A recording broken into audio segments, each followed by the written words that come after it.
Punarjani Hospital, Aksharaveedi, Peta, Trivandrum. Dr. Sweetie, Chairman, Managing Director and Chief Gynecologist. Advanced keyhole surgeries for all gynecology and infertility related problems. Infertility treatment for couple, painless normal delivery, laser treatment for skin problems, combo gym, post-delivery guidance, scientific cancer detection and protection, and systematic weight loss treatment. Punarjani Hospital, Gynecology, Infertility and Laparoscopic Center. Aksharaveedi, Peta, Trivandrum 24. Phone 0471 2476 399 94460 45959.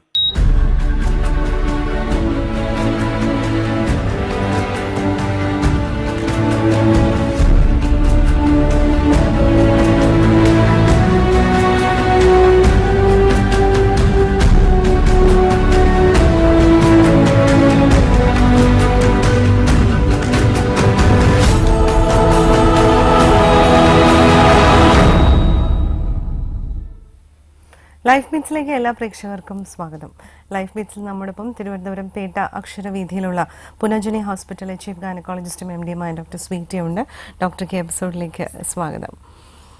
ഓരോ ആഴ്ചയും നമ്മൾ ഓരോ വിഷയം ചർച്ച ചെയ്യുന്നു. ഇന്നത്തെ വിഷയം എന്ന് പറയുന്നത് മെനോപോസ് ആൻഡ് ഇറ്റ്സ് കെയർ, അതായത് ആർത്തവ വിരാമവും അതിനുശേഷം അതിനു വേണ്ടിയുള്ള കരുതലുകളും, അതാണ് നമ്മളിന്ന് സംസാരിക്കുന്നത്. ഇപ്പോൾ മെനോപോസ് ഇപ്പോൾ കോമൺ ആണ് ഈ ടേം, ബട്ട് സ്റ്റിൽ എന്നാലും ഇങ്ങനെ ഒരു സ്റ്റേജ് എപ്പോഴാണ് വരുന്നത്? അതിൽ പൊതുവേ ഒരു നമ്മുടെ ആളുകളുടെ ഇടയിൽ ഒരു ബോധവൽക്കരണമില്ലാത്തൊരു കാര്യമാണ്.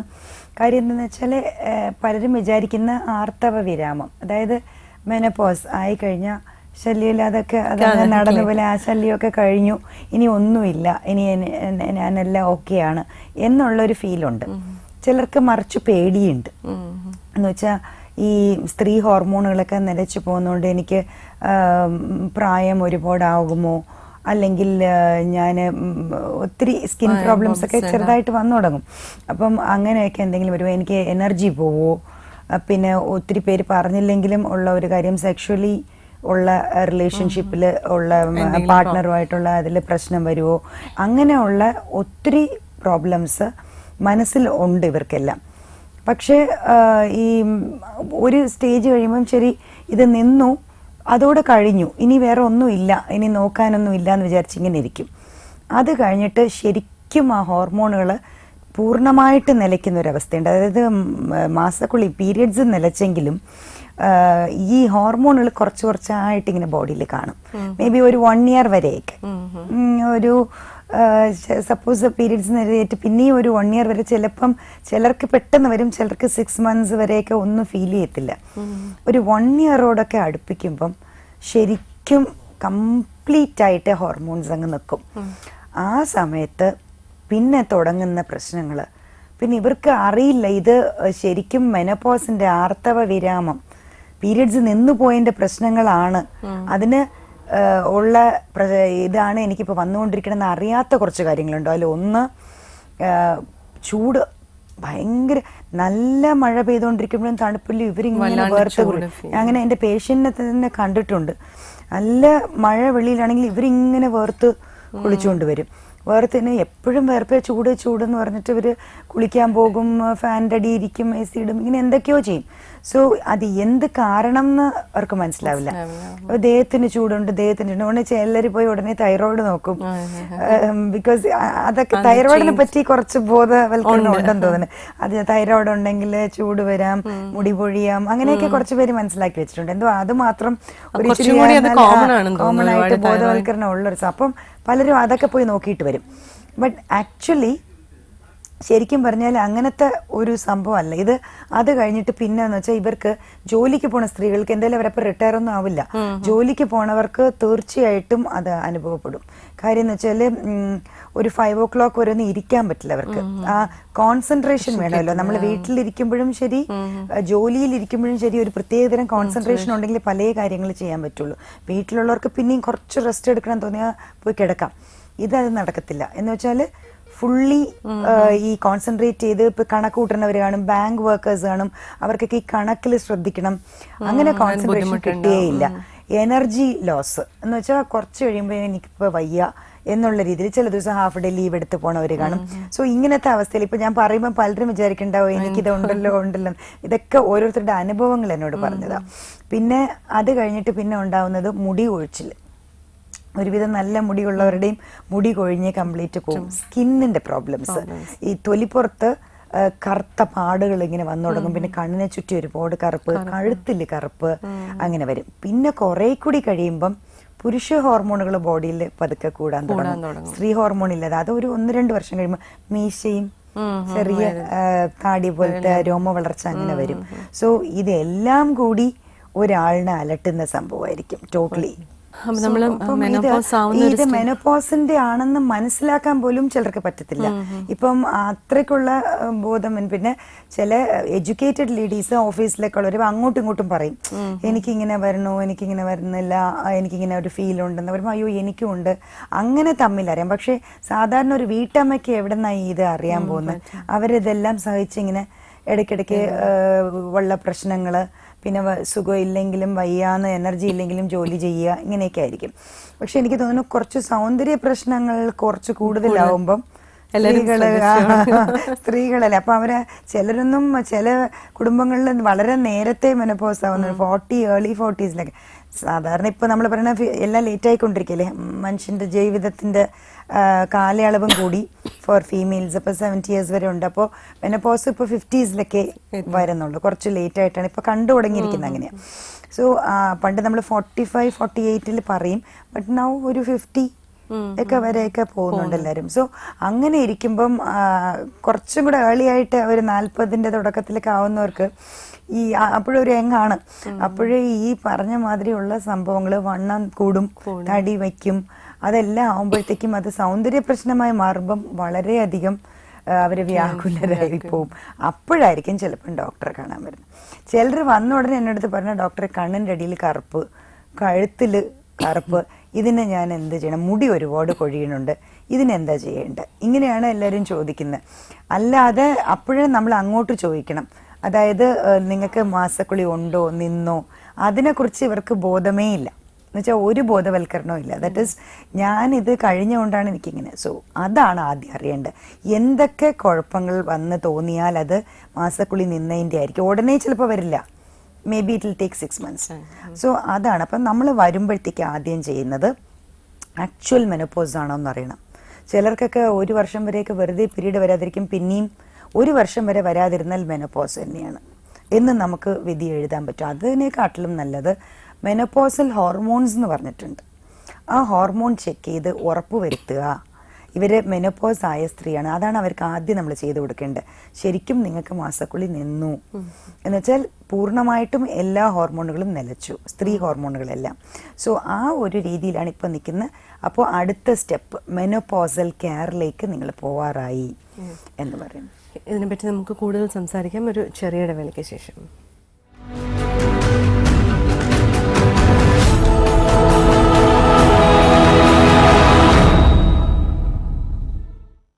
Punarjani Hospital, Aksharavedi, Peta, Trivandrum. Dr. Sweetie, Chairman, Managing Director and Chief Gynecologist. Advanced keyhole surgeries for all gynecology and infertility related problems. Infertility treatment for couple, painless normal delivery, laser treatment for skin problems, combo gym, post-delivery guidance, scientific cancer detection and protection, and systematic weight loss treatment. Punarjani Hospital, Gynecology, Infertility and Laparoscopic Center. Aksharavedi, Peta, Trivandrum 24. Phone 0471 2476 399 94460 45959.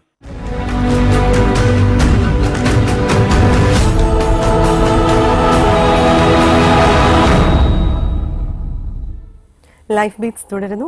ആർത്തവ വിരാമവും അതിനുള്ള കരുതലുകളുമാണ് നമ്മളിപ്പോൾ സംസാരിച്ചുകൊണ്ടിരുന്നത്. അപ്പോൾ doctor പറയുന്നുണ്ടായിരുന്നു ഇങ്ങനെ ഒരു stage ഈ hormones ഒക്കെ first 3 സ്റ്റേജിൽ ഫസ്റ്റ് റിയലൈസേഷൻ, അതായത് മനസ്സിലാക്കുക എനിക്ക് എന്താണ് പ്രശ്നം എന്നുള്ളത്. പിന്നെ അതിന് വേണ്ടിയുള്ള കരുതലുകൾ എടുക്കുക. സോ കരുതലെന്ന് പറയുമ്പോൾ 2 തരത്തിലുണ്ട്. ചിലപ്പം നമ്മൾ ഈ പ്രിവെൻഷനും ക്യൂറും പറയുന്നില്ല, അതുപോലെ ഈ മെനോപോസ് ആയിക്കഴിഞ്ഞ് ഈ പ്രശ്നങ്ങൾ തുടങ്ങി വരുമ്പോഴത്തേക്ക് ആളുകൾ വരും. വന്നിട്ട് മിക്കവാറും നമ്മുടെ സ്ത്രീകൾ അങ്ങനെ ചെയ്യുള്ളൂ. അവരെ നേരത്തെ ഒരു കരുതൽ, അങ്ങനത്തെ ഒരു ആറ്റിറ്റ്യൂഡും ഈ പറഞ്ഞ പോലെ വെൽനെസ് കോൺസെപ്റ്റ് ഒന്നും നമ്മളുടെ ഇടയിൽ വന്നിട്ടില്ല. അതെങ്ങനെയെങ്കിലും കൊണ്ടുവരാനാ ഇപ്പം ഞാനൊക്കെ ശ്രമിച്ചുകൊണ്ടിരിക്കുന്നത്. കാരണം വെച്ചാൽ ഇത് ഒരു 40 വയസ്സിലേ തുടങ്ങിയാൽ ഈ 44-45 വയസ്സിൽ ഇവർക്ക് ഈ പ്രശ്നം ഉണ്ടാവില്ല. സോ 40 വയസ്സ് മുതലേ അതാണ് കരുതൽ.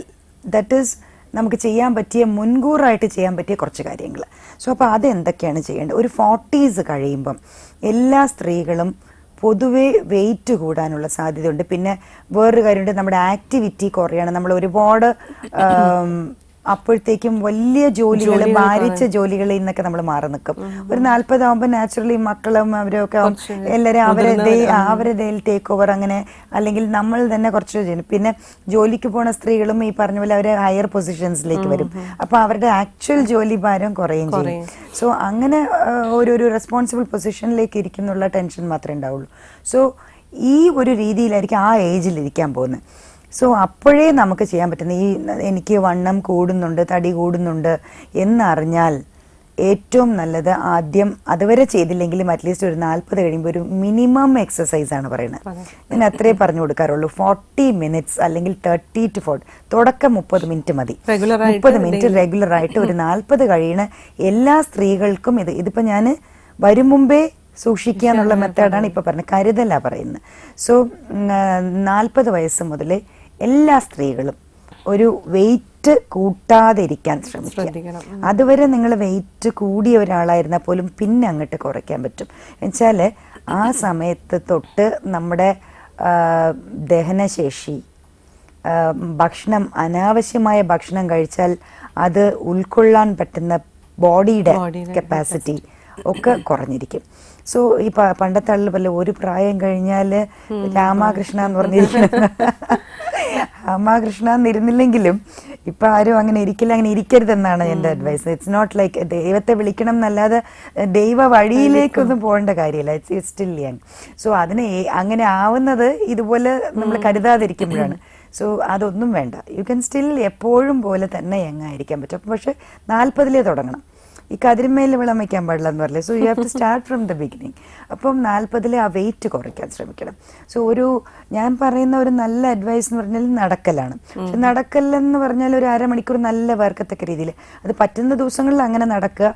അല്ലെങ്കിൽ നടക്കാൻ പറ്റാത്ത അവസ്ഥയാണ്, മഴയാണ്, അല്ലെങ്കിൽ വേറെ പറ്റില്ല, അങ്ങനെയൊക്കെ പല പ്രശ്നങ്ങളുണ്ടല്ലോ നമ്മുടെ നാട്ടിൽ. അപ്പം സോ അതിന് അങ്ങനെ ഉള്ളപ്പം ഒരു ട്രെഡ്മില്ല് നമ്മൾ എന്തിനൊക്കെയോ ചിലവാക്കുന്നു. സോ ഒരു ബേസിക് ട്രെഡ്മില്ലൊക്കെ കിട്ടുമല്ലേ, അതൊന്നും അല്ലെങ്കിൽ ഒരു ചെറിയ സൈക്കിളെങ്കിലും. സ്റ്റാൻഡിങ് സൈക്കിളിനൊന്നും വലിയ വിലയേ ഇല്ല. സോ അത് എല്ലാ വീട്ടുകാർക്കും എല്ലാവർക്കും അഫോർഡ് ചെയ്യാൻ പറ്റുന്ന ഒരു റേറ്റിൽ. അപ്പോൾ ഇതിൽ അവരവരുടെ അഫോർഡബിലിറ്റി അനുസരിച്ചിട്ട് ഒരു മെഷീൻ വാങ്ങിച്ചു വയ്ക്കുക. ആ മെഷീൻ വാങ്ങിച്ചു വെച്ചാൽ അതൊരു റുട്ടീനാണ്. മടിയായിരിക്കും ചിലർക്ക്. ചിലപ്പോൾ അതുകൊണ്ട് ഞാൻ ചിലരോട് പറഞ്ഞു, നിങ്ങൾ രാവിലെ എണീറ്റ് ചെയ്യണ്ട. രാവിലെ എണീക്കാനുള്ള മടി കാണും, ഉടനെ ഇരുന്ന് പേപ്പർ വായിക്കണം, ചായ കുടിക്കണം, അതിൻ്റെ ഇപ്പം പ്രാക്ടിക്കലായിട്ട് ഞാൻ പറഞ്ഞു കൊടുക്കണ, വൈകിട്ട് വന്നു കഴിഞ്ഞാൽ എന്തായാലും കുളിക്കണം. ഓഫീസിൽ നിന്ന് വന്നാലും ഇപ്പം ജോലി ചെയ്തുകൊണ്ടിരിക്കുന്നവരാണെങ്കിലും ഇത് തന്നെ. ഞാൻ പിന്നെ ഇവരോട് പറയും, വീട്ടമ്മമാരോട് പറയും, സീരിയൽ കാണാതിരിക്കും മുമ്പേ ഒരു വ്യായാമം ഇച്ചിരി നല്ലതല്ലേ. അപ്പൊ അതിന് തൊട്ട് മുമ്പേ തന്നെ ഒരു ½ an hour ഈ ട്രെഡ്മില്ലിൽ, അതിൽ നമ്മൾ മാക്സിമം കലോറി വെച്ചിട്ട് ഇപ്പൊ നമുക്ക് ചെയ്യാൻ പറ്റുമെങ്കിൽ ½ an hourനെക്കാട്ടിലും 150 കലോറി, അല്ലെങ്കിൽ മാക്സിമം നമ്മൾ കൂട്ടി വരുമ്പോൾ 200 കലോറി, അത്രയും ഒരു ദിവസം ബേൺ ചെയ്താൽ മതി. അത്രയും പോയാൽ മതി നമ്മുടെ ബോഡിയിൽ നിന്ന്. കാര്യം എന്ന് വെച്ചാൽ നമ്മൾ കഴിക്കുന്ന ഭക്ഷണം അത്രേ ഉണ്ടാവുള്ളൂ. അതായത് ഞാൻ അതാ ആദ്യം പറഞ്ഞ ഭക്ഷണക്രമം ആദ്യം കണ്ടു.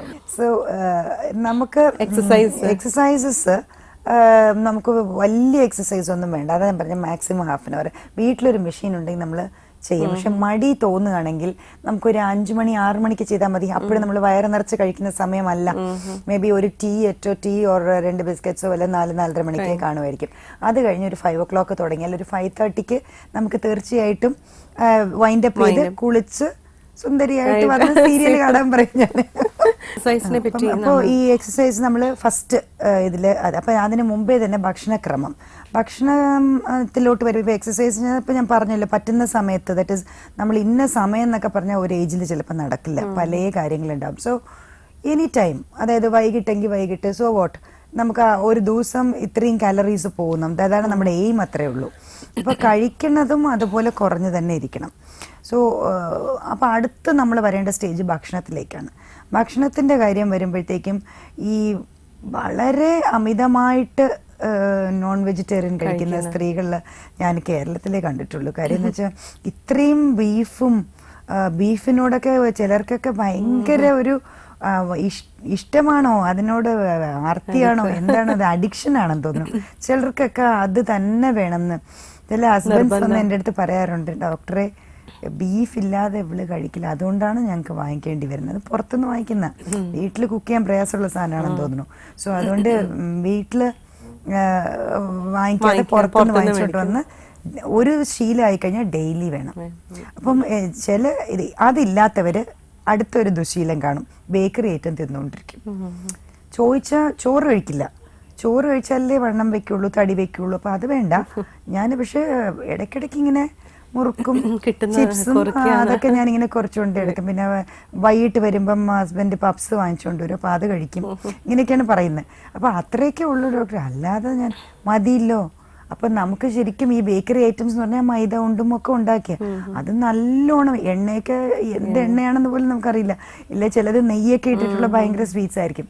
അത് മാത്രം മതി. സ്വീറ്റ്സ് മധുരം ഒരുപാട് ചായയിലിട്ട് കുടിക്കുന്നവര്, ഉരുളക്കിഴങ്ങ്, പിന്നെ അതുപോലെ കിഴങ്ങ് വർഗ്ഗങ്ങൾ, പിന്നെ ചിലർ കപ്പയും മീനും തന്നെ കഴിക്കുന്നവരുണ്ട്. ഇതൊക്കെ മതി നന്നായിട്ട് തടി വയ്ക്കാൻ. ഇതൊക്കെ ആകാം ഒരു ലിമിറ്റ് വരെ. ഇപ്പൊ ഒരു സ്വീറ്റ് എടുത്താൽ അതിന്റെ ഒരു ചെറിയ പീസ്, നമുക്ക് ഒരു ഏജ് ആയി അതാണ്. അപ്പൊ നമുക്ക് മനസ്സിനെ കൺട്രോൾ ചെയ്യാൻ ആദ്യം പറ്റണം. അങ്ങനെയാണെങ്കിൽ എല്ലാ കാര്യങ്ങളും, ദേഹവും നമ്മുടെ കൺട്രോളിൽ. അത് എപ്പോഴും പറയുന്ന മെന്റൽ പവറിലാണ് നമ്മുടെ സെൽസ് വർക്ക് ചെയ്യുന്നതെന്ന് പറയുന്നത്. ഇപ്പോൾ ഒരാള് എനിക്ക് ജീവിച്ചേ പറ്റൂ, ഞാൻ ഈ അസുഖത്തിൽ നിന്ന് മോചിതനാകുന്ന മെന്റൽ പവർ ഉള്ളവർ, നമ്മൾ എത്ര വലിയ അസുഖമായിട്ട് കിടന്നാലും അവർ എണീറ്റ് വരുന്നത് നമുക്ക് അതിശയപൂർവ്വം കാണാൻ പറ്റും. സോ ഇത് പ്രൂവ് ചെയ്ത കാര്യം. മനസ്സിൽ നെഗറ്റിവിറ്റി ഉണ്ടെങ്കിൽ എനിക്ക് പറ്റൂല അങ്ങനെ വിചാരിച്ച് നമ്മുടെ ബോഡിയും തടി വെച്ചുകൊണ്ടേയിരിക്കും. മനസ്സിൽ പോസിറ്റിവിറ്റി വേണം. ഇല്ല, ഇത് എനിക്ക് പറ്റും, ഞാൻ ഈ ക്രമത്തിൽ തന്നെ പോകും എന്നുവെച്ചാൽ, ഒരു കഴിക്കാൻ പറ്റുന്ന ആളാണെങ്കിൽ ഒരു സ്വീറ്റ് കഴിക്കണമെങ്കിൽ ഒരു ചെറിയൊരു സ്വീറ്റ്, അതോടുകൂടി ഒരു വലിയ പാക്കറ്റ് കാണുമ്പോൾ അതിൽ ഒരു 3-4 എടുക്കണം തോന്നിപ്പോയാൽ ആ ഒരു ഏജിൽ നമുക്ക് ഗുണം ചെയ്യില്ല.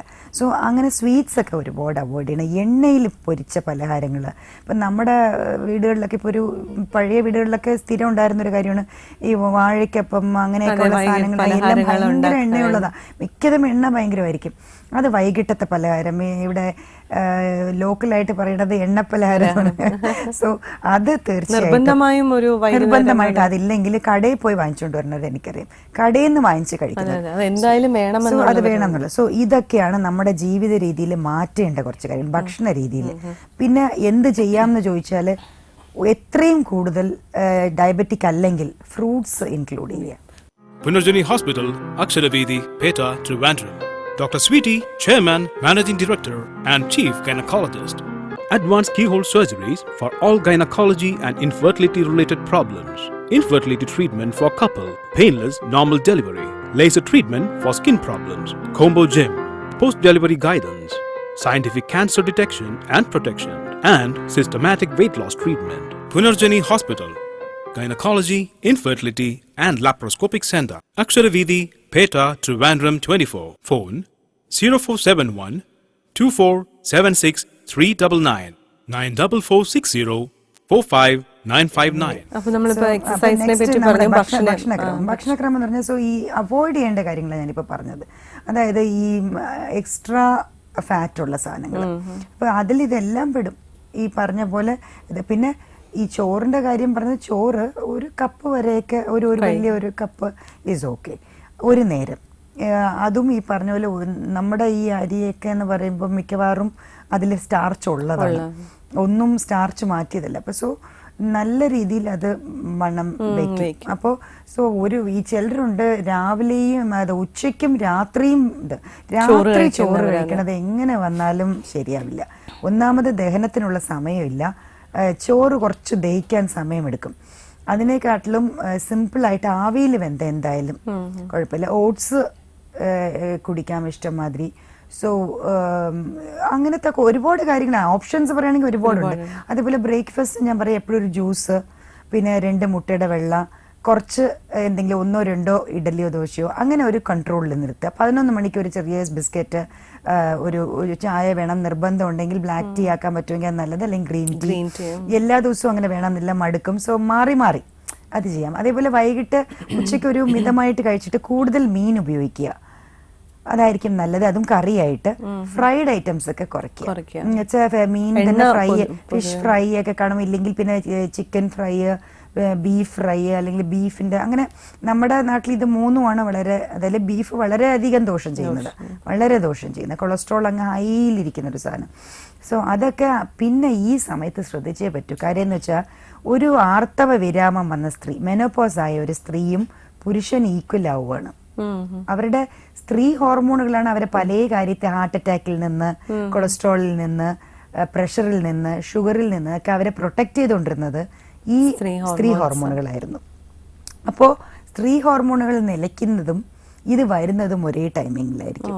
സോ അതിനും കൂടി കരുതൽ എടുത്തിട്ട് വേണം നമ്മളെ ഈ ഒരു ഭക്ഷണ രീതി ചെയ്യാനായിട്ട്. അപ്പം നേരായ ഭക്ഷണമാർഗവും നേരായ ഈ ഇതേപോലത്തെ ഒരു ചെറിയ വ്യായാമം, പിന്നെ ലൈഫ് സ്റ്റൈൽ എന്ന് പറഞ്ഞാൽ ഈ ചില സ്ത്രീകൾക്ക് ഒരു സ്ഥിരം സ്വഭാവം ഉണ്ട്. ഒരു ഏജ് കഴിഞ്ഞാൽ ഉച്ചയ്ക്ക് കഴിച്ച ഉടനെ പോയി കിടന്നു, ഒരു 2 മണിക്കൂർ ഉറങ്ങിയിരിക്കും അവർ.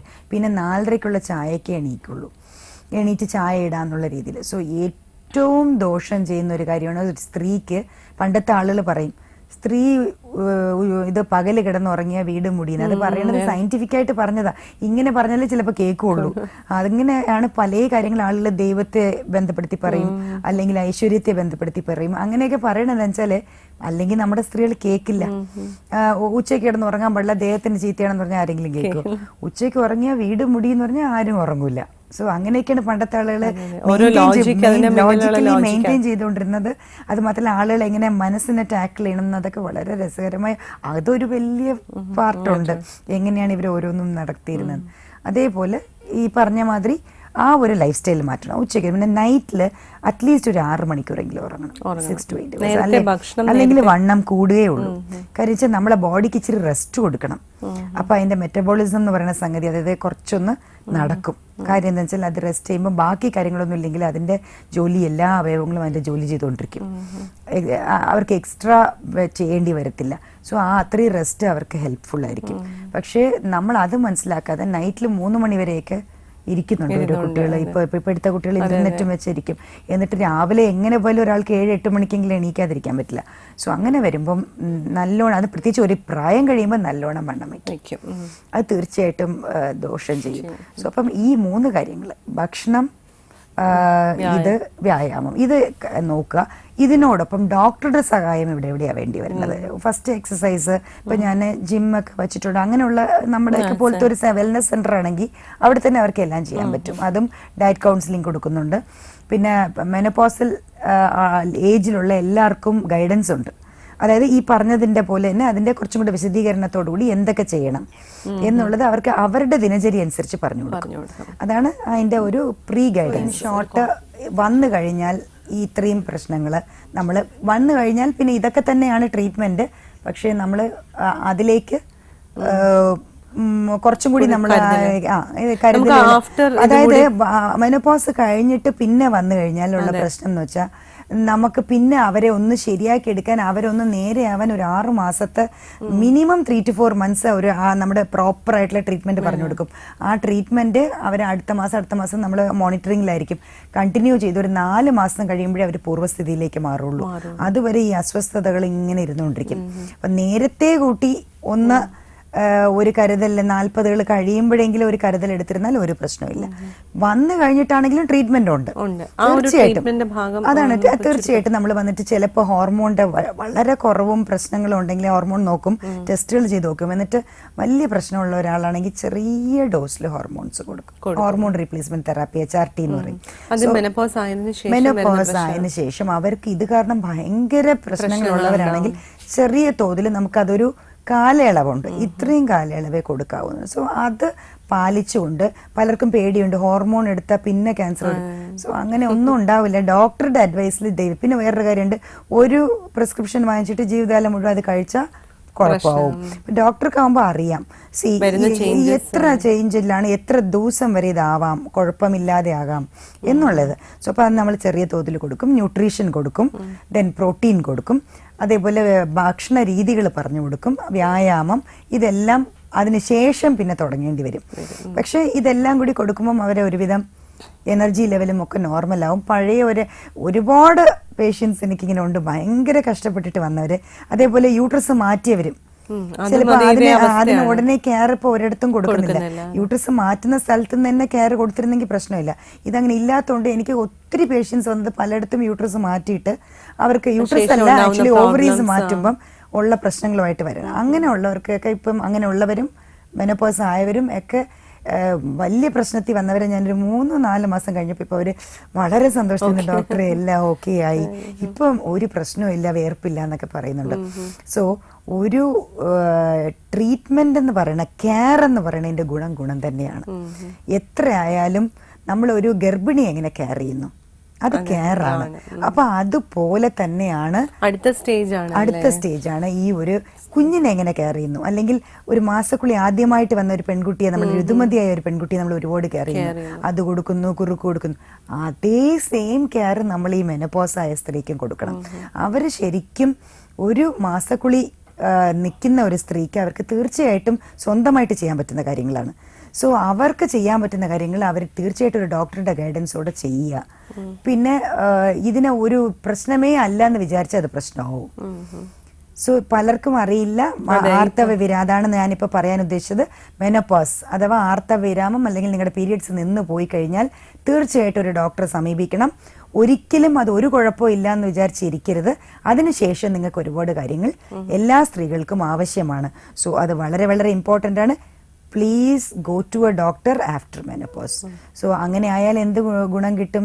U will always be young and beautiful and have a wonderful life. ഇപ്പൊ ഈ ഒരു മെനോപോസ് വന്ന അല്ലെങ്കിൽ അതിന് മുൻപേ നമ്മൾ കരുതൽ തുടങ്ങുമ്പോൾ ഭക്ഷണത്തിൽ എന്തെല്ലാം ഉൾപ്പെടുത്താം? അതായത് ഒരു എക്സ്ട്രാ കെയർ കൊടുത്ത് ഉൾപ്പെടുത്താം. എക്സ്ട്രാ കെയർ ഞാൻ പറഞ്ഞ ഫ്രൂട്ട്സ്, വെജിറ്റബിൾസ്, പിന്നെ സ്വീറ്റ്സ്, ചോക്ലേറ്റ്സ്, അതെല്ലാം നമ്മൾ ഒരു പ്രായം കഴിഞ്ഞില്ലേ, അപ്പോഴത്തേക്കും അതൊക്കെ കുറച്ച് ആഗ്രഹം കാണും എല്ലാവർക്കും. ഇച്ചിരി ഐസ്ക്രീമൊക്കെ ഞാൻ പറയും വല്ലപ്പോഴും ആഴ്ചയിലൊരിക്കൊക്കെ ഒരിച്ചിരി അങ്ങനെയൊക്കെ ആകാം.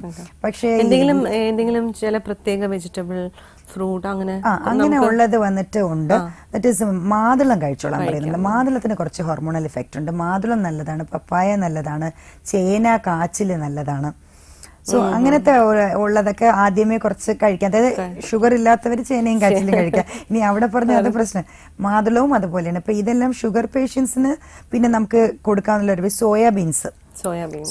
അപ്പൊ ഞാൻ ആക്ച്വലി കൊടുക്കുന്ന പ്രോട്ടീൻ പോലും സോയ പ്രോട്ടീനാണ് ഞാൻ കൊടുക്കാറുള്ളത് സാധാരണ ഈ ഇതിനായിട്ട് വരുന്നവർക്ക്. സോ അത് ഇറ്റ് വിൽ ഒരു പക്ഷെ അങ്ങനെ കിട്ടില്ലെങ്കിൽ സോയയുടെ പ്രോട്ടീൻ ആയിട്ട് എടുക്കാം, സോയയുടെ പൗഡർ ആയിട്ട് കിട്ടും, സോയ ചങ്ക്സ് ആയിട്ട് കിട്ടും. നമുക്ക് ഇഷ്ടമുള്ള രീതിയിൽ എടുക്കാം. അത് ഡയബറ്റിക്സിന് വേണ്ടി മാത്രം. മറ്റെല്ലാവർക്കും ഇതെല്ലാം കഴിക്കാം. മാതുളം ഒരു നല്ല ഫ്രൂട്ടാണ്, ഡെയിലി കഴിക്കാം. പിന്നെ അതേപോലെ തന്നെ പപ്പായ ഇസ് ഓൾസോ സ്കിന്നിനും ബാക്കി എല്ലാ സംഭവത്തിനും നല്ലതാണ്. പിന്നെ ഒമേഗ 3 ഫാറ്റി ആസിഡ്സ് എന്ന് പറയുന്ന സംഗതി ഇപ്പൊ നമ്മളെ കുഞ്ഞു മീനുകളിൽ കാണാൻ പറ്റും. നെത്തോലി, പിന്നെ മറ്റേ നെയ് ഉള്ള മത്തി, അതൊന്നും ചിലർ കഴിക്കില്ല, ബട്ട് ദാറ്റ് ഈസ് ഗുഡ്. ചെറിയ മീനുകൾ അത് നല്ലതാണ്. ഇല്ലെങ്കിൽ ഇപ്പൊ നമ്മൾ അതൊരു ക്യാപ്സ്യൂൾ ആക്കി ഒമേഗ 3 ഫാറ്റി ആസിഡ്സ് മാത്രമായിട്ടൊരു ക്യാപ്സ്യൂൾ, ചെറിയ മീൻ ഗുളിക പോലെ ഇരിക്കും. അത് ഇത് കഴിക്കാത്തവര്, നോൺ വെജിറ്റേറിയൻസ് അല്ല വെജിറ്റേറിയൻ എന്ന് പറഞ്ഞു കഴിഞ്ഞാൽ പിന്നെ ഇവർക്ക് ഒരുപാട് റെസ്ട്രിക്ഷൻസ് ഉണ്ട്. അപ്പം പക്ഷെ അവർക്ക് നമ്മൾ സപ്ലിമെന്റ്സ് കൊടുക്കാൻ പറ്റും. എന്നാൽ നോൺ വെജിറ്റേറിയൻകാർക്ക് കുറെ ദോഷങ്ങളുണ്ട്. എന്ന് വെച്ചാൽ ഉള്ള ബീഫും ഇതും ഒക്കെ കഴിച്ചിട്ടാണ് ഈ പ്രശ്നം വരുന്നത്. വെജിറ്റേറിയൻസിന് കുറച്ച് പോഷക കുറവ് വരാനും സാധ്യതയുണ്ട്. അവര് ചില കാര്യങ്ങളൊന്നും തീരെ ഇൻക്ലൂഡ് ചെയ്തില്ലെങ്കിൽ. അപ്പോൾ മുട്ട കഴിക്കാൻ പറ്റാത്തടത്ത് അവർ അറ്റ്ലീസ്റ്റ് സോയ പ്രോട്ടീൻ കഴിക്കണം. സോയയാണ് മുട്ടയ്ക്ക് നമ്മൾ ഈക്വൽ ആയിട്ട് പറയുന്നത്. അത്രയും നല്ല പ്രോട്ടീൻ ഉള്ള സംഗതി. എന്തിനാ, നമ്മുടെ മീൻ തന്നെ ഡെയിലി കഴിച്ചാൽ മതി സാധാരണക്കാർക്ക്. വേറെ ഒന്നും വേണ്ട. ഒരു ബീഫും മട്ടനും ചിക്കനും ഒന്നും വേണ്ട.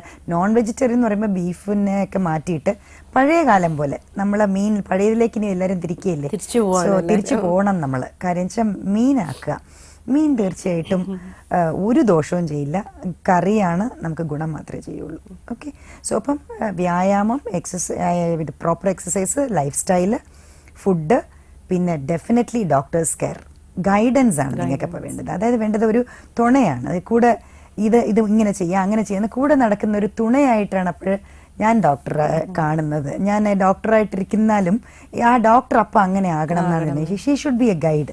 കൂടെ ഇപ്പം നമ്മൾ ഗൈഡ് എന്ന് പറയുമ്പോൾ നമുക്ക് ഓരോ കാര്യങ്ങൾ പറഞ്ഞു തരിക, അതുപോലുള്ള ഒരു ഗൈഡായിട്ട് in between at least 2 to 3 months ഒരിക്കലെങ്കിലും ഒരു ചെക്കപ്പിന് വരും. പിന്നെ അതിൻ്റെ കൂടെ തന്നെ മെനോപോസൽ ചെക്കപ്സ് ഉണ്ട്. മാമോഗ്രാം ബ്രസ്റ്റിൻ്റെ ചെയ്യണം, പിന്നെ സ്കാൻ ഒരെണ്ണം എടുത്ത് നോക്കണം വേറെ കുഴപ്പങ്ങളൊന്നും ഇല്ലേ എന്നുള്ള കാര്യങ്ങൾ. പിന്നെ അതെല്ലാം കുറച്ച് കാര്യങ്ങളുണ്ട്. നമുക്ക് റെഗുലർ ചെക്കപ്പ് ചെയ്യേണ്ട, ബ്ലഡ് ചെക്കപ്പ്, യൂറിൻ ചെക്കപ്പ്, അങ്ങനെയൊക്കെയുള്ള കാര്യങ്ങൾ. സോ ഇത്രയും കാര്യങ്ങളൊന്ന് കറക്റ്റായിട്ട് ചെയ്ത് കഴിഞ്ഞാൽ അതാ പറഞ്ഞു, stay healthy, stay beautiful and stay complete woman. ഇന്നത്തെ ലൈഫ് ബീറ്റ്സ് ഇവിടെ പൂർണ്ണമാവുന്നു. Punarjani Hospital, Aksharavedhi, Peta, Trivandrum. Dr. Sweetie, Chairman, Managing Director and Chief Gynecologist. Advanced keyhole surgeries for all gynecology and infertility related problems. Infertility treatment for couple, painless normal delivery, laser treatment for skin problems, combo gym, post-delivery guidance, scientific cancer detection and protection, and systematic weight loss treatment. Punarjani Hospital, Gynecology, Infertility and Laparoscopic Center. Aksharavedhi, Peta, Trivandrum 24. Phone 0471 2476 399 94460 45959.